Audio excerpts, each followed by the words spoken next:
Hello everyone, welcome to अड्डा 24/7 के class 11th और 12th में। और ये जो अड्डा है बच्चों, अड्डा क्या है? अड्डा है कामयाबी का।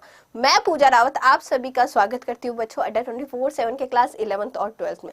आज बच्चों हम देखेंगे रिलेशनशिप बिटवीन टीपी, एमपी और एपी के बारे में, यानी कि कुल उत्पाद, औसत उत्पाद और बच्चों सीमांत उत्पाद के बीच में क्या क्या संबंध होते हैं, इनके बारे में आज हम चर्चा करेंगे। तो बच्चों देखेंगे, तो बच्चों देखने से पहले छोटा सा मेरा इंट्रोडक्शन हो जाए। मुझे पार्टी, मेरा नाम पूजा रावत है। मैंने अपनी मास्टर्स की है सेंट्रल यूनिवर्सिटी ऑफ राजस्थान से। मुझे पार्टी मैं नेट क्वालिफाइड हूँ और मुझे आप जैसे प्यारे से प्यारे बच्चों को पढ़ाने का 3 साल का एक्सपीरियंस है। तो बच्चों पार्टी ये है मेरा छोटा सा इंट्रोडक्शन। तो बच्चों अब शुरू करेंगे अपना टॉपिक, जो है हमारा क्या कि हमें आज देखना है कि क्या संबंध होता है कुल उत्पाद में, औसत उत्पाद में और सीमांत उत्पाद के बीच में। तो बच्चों देखेंगे, तो शुरुआत करेंगे सबसे पहले बच्चों कुल उत्पाद के बारे में। तीनों के बीच में क्या संबंध होते हैं देखेंगे, पर उससे पहले थोड़ा थोड़ा कुल उत्पाद, सीमांत उत्पाद और औसत उत्पाद के बारे में जान लेते हैं।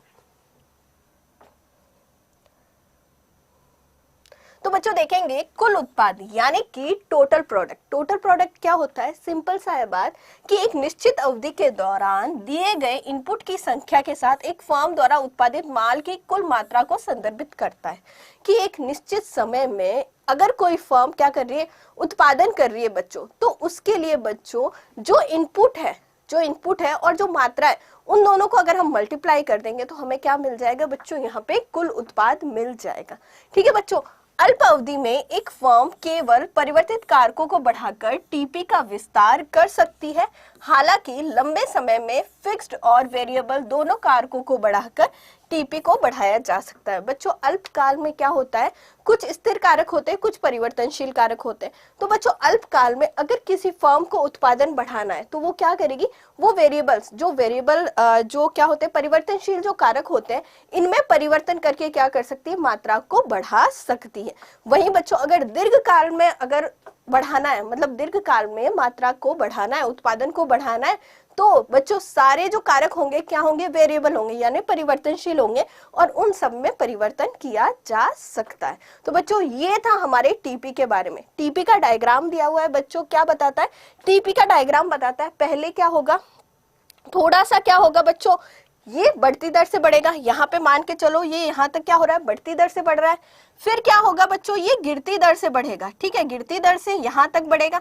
फिर ये बच्चों क्या होगा, अपने मैक्सिमम पॉइंट पे जाएगा और उसके बाद में क्या होता है बच्चों, गिरना शुरू हो जाता है। तो बच्चों यहाँ पे हम कहेंगे हमारा जो कुल यहाँ पे उत्पादन का जो वक्र है वो कुछ इस तरह से बनता है। अब बच्चों एक बार देख लेते हैं हम सीमांत उत्पाद के बारे में, यानी एमपी के बारे में। ठीक है बच्चों, क्या है ये एमपी? एमपी क्या कहता है बच्चों कि टीपी में अगर हम एक अतिरिक्त कारक को जोड़ लेंगे, उससे हमारे कुल उत्पाद पर क्या प्रभाव आएगा, ये कौन बताता है बच्चों? सीमांत उत्पाद बताता है। टीपी के अतिरिक्त को संदर्भित करता है जब एक और इकाई परिवर्तित कारक नियोजित होती है। एमपी को इस प्रकार लिखा जा सकता है, यानी कि एमपी क्या करता है बच्चों, जो दो कुल उत्पाद है उनके बीच का जो अंतर होता है, कौन दिखाता है? यहाँ पे सीमांत उत्पाद दिखाता है। अब बच्चों एक बार डायग्राम देख लेते हैं कि सीमांत उत्पाद का डायग्राम कैसा होता है। सीमांत उत्पाद का डायग्राम होता है बच्चों उल्टे यू की तरह, यानी क्या होता है, पहले बढ़ेगा अपने मैक्सिमम, देखो पहले बढ़ रहा है, अपने मैक्सिमम पॉइंट पे पहुंच रहा है, उसके बाद में क्या करता है, गिरना शुरू हो जाता है। ठीक है बच्चों, तो ये था सीमांत उत्पाद के बारे में कि कारक की एक इकाई, कारक कुछ भी हो सकता है, लेबर हो सकता है, पूंजी हो सकता है, कि उसकी एक इकाई बढ़ाने से कुल उत्पाद में कितना परिवर्तन आएगा, ये हम देखते हैं बच्चों किसमें, सीमांत उत्पाद में। अब बच्चों आगे देखेंगे औसत उत्पाद के बारे में। औसत उत्पाद क्या बताता है? औसत यानी बच्चों एवरेज प्रोडक्शन। अब बच्चों औसत उत्पाद बताता है कि मैम अगर हम कुल उत्पाद को भाग दे देंगे कोई भी कारक की इकाई से, तो मैम औसत उत्पाद क्या होगा, यानी कि अगर मान के चलो कि कुल उत्पाद यहाँ पे मान लेते हैं 100 इकाइयां हैं। कुल उत्पाद कितनी है बच्चों? 100 इकाइयां। एक सेकेंड, कुल उत्पाद मान के चलते हैं बच्चों 100 इकाइयां हैं। ठीक है, अब बच्चों इन 100 इकाइयों में मान लेते हैं लेबर कितना है, मान लेते हैं जो कारक की इकाई है वो कितनी है बच्चों, 10 है। ठीक है, 10 है। तो बच्चों यहाँ पे औसत उत्पाद कितना है, 10 इकाई होगा। यानी कहने का अर्थ है कि 10 10 श्रमिक मिलके कितनी इकाइयां उत्पादित कर रहे हैं? 100 कर रहे हैं। तो एक श्रमिक मिलके कितनी इकाई उत्पादित करेंगे? 10 इकाई उत्पादित करेंगे।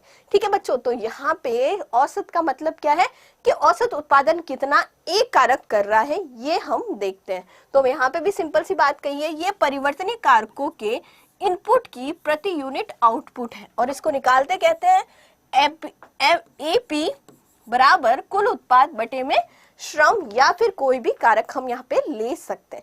इसका डायग्राम भी बच्चों जो हमने यहाँ पे एमपी का यानी कि सीमांत जो हमारा उत्पाद था, जो हमारा उत्पाद है उसके अकॉर्डिंग क्या होता है, औसत उत्पाद का भी डायग्राम बनता है कुछ उल्टे यू की आकृति का।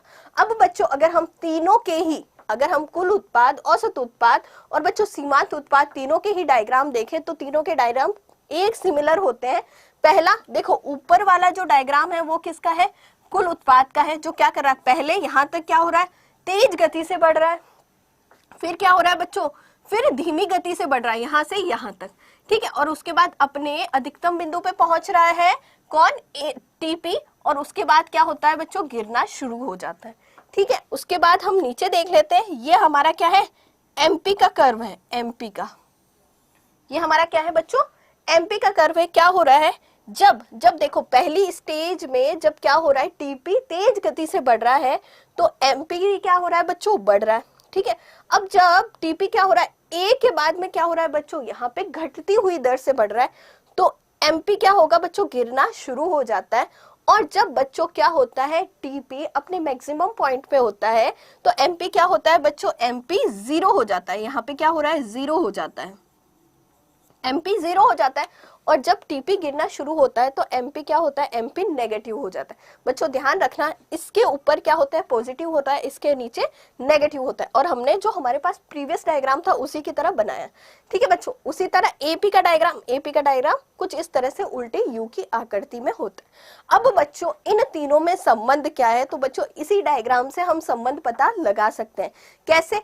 अभी हमने क्या कहा, देखो अगर हम एमपी और टीपी को देखें, अभी हमें एमपी और टीपी को देखना है, तो बच्चों अगर हम एमपी और टीपी को देखें तो क्या देखेंगे, ए बिंदु तक तो क्या हो रहा है, एमपी, देखो ए बिंदु तक टीपी क्या हो रहा है, बढ़ती हुई दर से बढ़ रहा है। ठीक है, और मैम एमपी क्या हो रहा है, एमपी भी बढ़ रहा है। ठीक है, फिर मैम ए बिंदु से क्या हो रहा है, टीपी क्या हो रहा है, घटती हुई दर से बढ़ रहा है। बढ़ तो रहा है टीपी पर घटती हुई दर से बढ़ रहा है।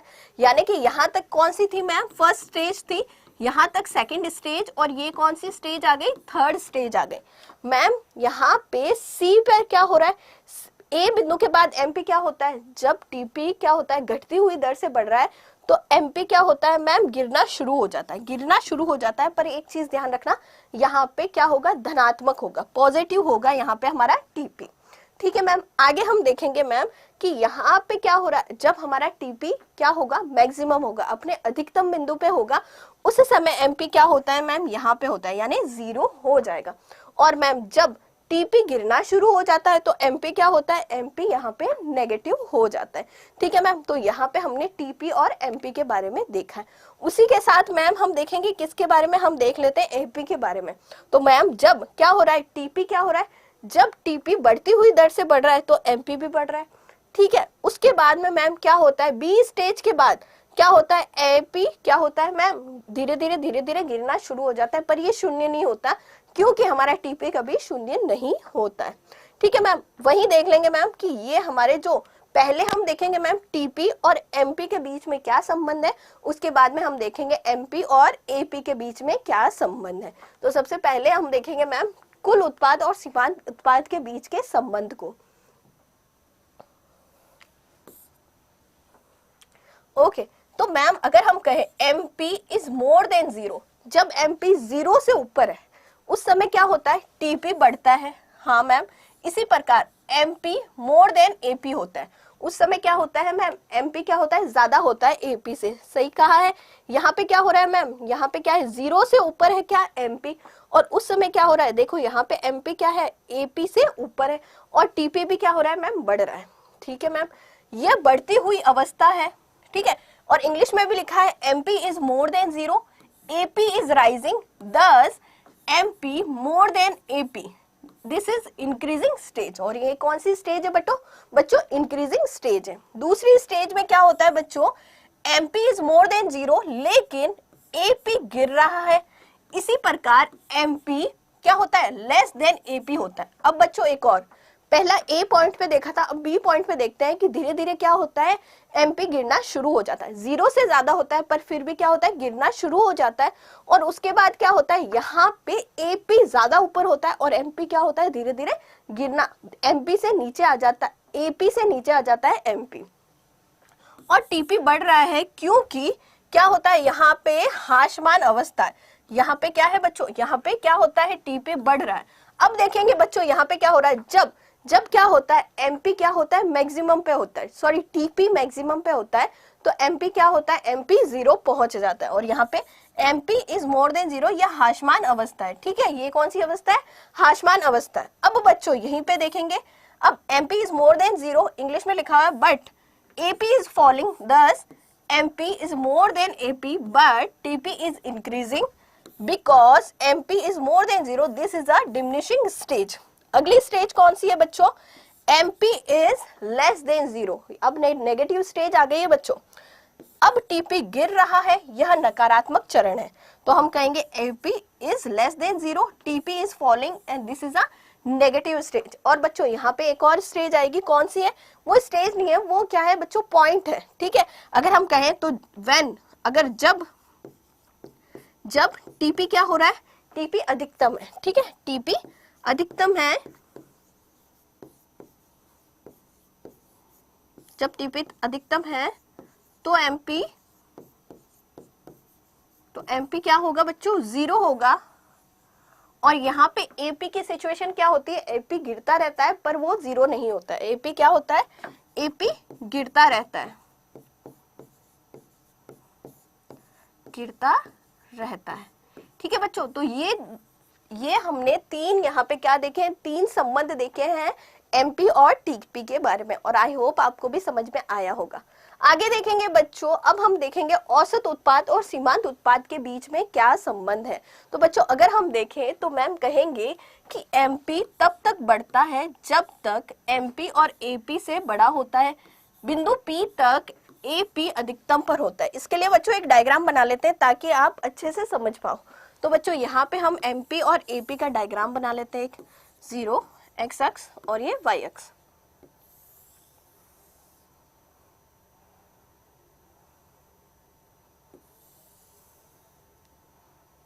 ये हमारा हो गया एपी और ये हो गया मैम एमपी।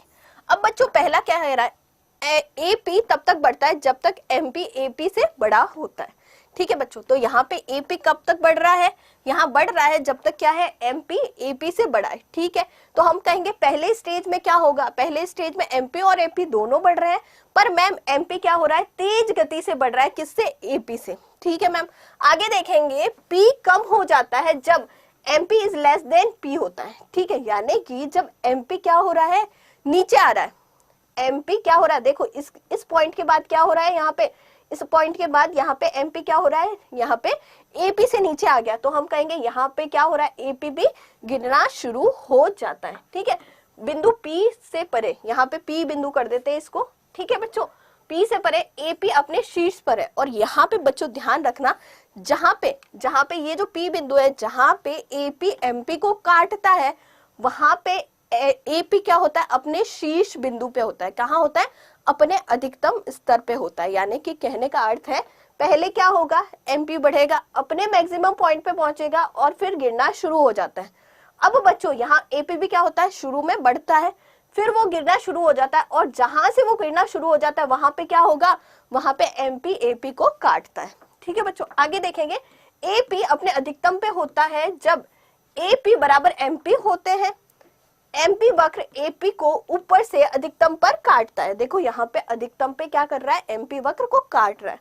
आगे देखेंगे MP शून्य या नकारात्मक हो सकता है, लेकिन AP सकारात्मक रहता है। अब बच्चों MP क्या कर सकता है, MP शून्य और नकारात्मक हो सकता है मैम, हमें पता है, पर मैम AP क्या होगा, AP हमेशा सकारात्मक होगा, वो नकारात्मक या शून्य नहीं होगा। तो बच्चों यहाँ पे हमने देखा औसत उत्पाद और सीमांत उत्पाद के बीच में क्या संबंध है। तो बच्चों आई होप आपको समझ में आया होगा हमने टीपी, एपी और एमपी के बीच में कैसा संबंध होता है, तीनों ही हमने यहाँ पे देख ली और आई होप आपको भी समझ में आया होगा। तो बच्चों अभी तक किसी बच्चे ने अड्डा 24/7 का जो हमारे टेलीग्राम चैनल है इसको सब्सक्राइब नहीं किया है तो बच्चों जल्दी से सब्सक्राइब कर दो, क्योंकि टेलीग्राम पे आपको मिलेंगे सारे अपकमिंग सेशन की जानकारी। इसके अलावा टेलीग्राम पे आपको मिलेंगे बच्चों नोट्स, वो भी पीडीएफ के फॉर्म में। और बच्चों आपकी सुविधा के लिए अड्डा 24/7 लेके आए एक व्हाट्सएप ग्रुप, जिससे जुड़ के आप अपना कोई भी डाउट पूछ सकते हो। टेलीग्राम, फेसबुक पेज और व्हाट्सएप ग्रुप तीनों का ही लिंक आपको वीडियो के डिस्क्रिप्शन में दिया हुआ है। तो बच्चों आज हमने जो भी पढ़ा आई होप आपको समझ में आया होगा। और अभी तक किसी भी बच्चे ने अड्डा 24/7 के क्लास 11-12 जो हमारा चैनल है इसको सब्सक्राइब नहीं किया है तो बच्चों जल्दी से सब्सक्राइब करके बेल आइकन को प्रेस कर दो, क्योंकि बच्चों इसी से आपको मिलेंगे सारी अपकमिंग सेशन के नोटिफिकेशन। और बच्चों जल्दी से सेशन को लाइक कर दो, शेयर कर दो। और अभी तक किसी ने भी बच्चों सब्सक्राइब नहीं किया है तो जल्दी से सब्सक्राइब कर दो। और बच्चों आज का आपको सेशन कैसा लगा कमेंट करके जरूर बताना। ठीक है बच्चों, थैंक यू।